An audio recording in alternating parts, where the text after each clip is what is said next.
आजादी के बाद कांग्रेस की सरकारों ने जब दशकों तक ओबीसी, एससी और एसटी वर्ग को उनके अधिकारों से वंचित रखा, तो ये साफ हो गया कि न सिर्फ कांग्रेस को बनाने में अंग्रेजों का हाथ है, बल्कि कांग्रेस आज भी उन्हीं विभाजनकारी सिद्धांतों पर चल रही है जिस पर चलकर अंग्रेजों ने देश के पिछड़े वर्ग को कभी ऊपर नहीं उठने दिया। कांग्रेस के ओबीसी, अनुसूचित जाति और जनजातियों के विरोध की शुरुआत भी तभी हो गई थी जब संविधान में ओबीसी कोटे का प्रावधान होने के बाद भी नेहरू जी ने इसे लागू नहीं होने दिया और पिछड़े समाज को उनके अधिकारों से वंचित कर दिया। देश में ओबीसी वर्ग की स्थिति में सुधार के लिए 1979 में मंडल कमीशन का गठन किया गया था, जिसने 1980 में अपनी रिपोर्ट सौंपी। 1980 में इंदिरा गांधी ने ओबीसी वर्ग की इस रिपोर्ट को ना तो तवज्जो दी और ना ही इसे लागू किया। इसके बाद जब संसद में ओबीसी आरक्षण का बिल लाया गया तो राजीव गांधी ने भी इस बिल का पुरजोर विरोध किया।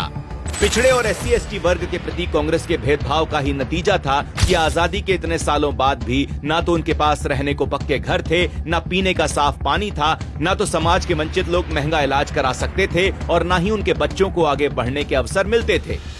लेकिन 2014 के बाद से तस्वीर पूरी तरह बदल चुकी है। आज भारत की जनजातीय संस्कृति को पूरे विश्व में पहचान मिली है। मोदी सरकार की योजनाओं से ओबीसी और एससी एसटी वर्ग के युवा आत्मनिर्भरता की सीढ़ी चढ़ रहे हैं, तो वहीं महिलाओं के जीवन में भी ऐतिहासिक बदलाव आया है और कभी पिछड़ा एवं वंचित कहलाने वाला तबका देश की प्रगति की धारा में शामिल हो रहा है। लेकिन आदत से मजबूर कांग्रेस आज भी अपने कारनामों पर पर्दा डालने के लिए देश में जातिवाद को बढ़ावा देने में लगी है।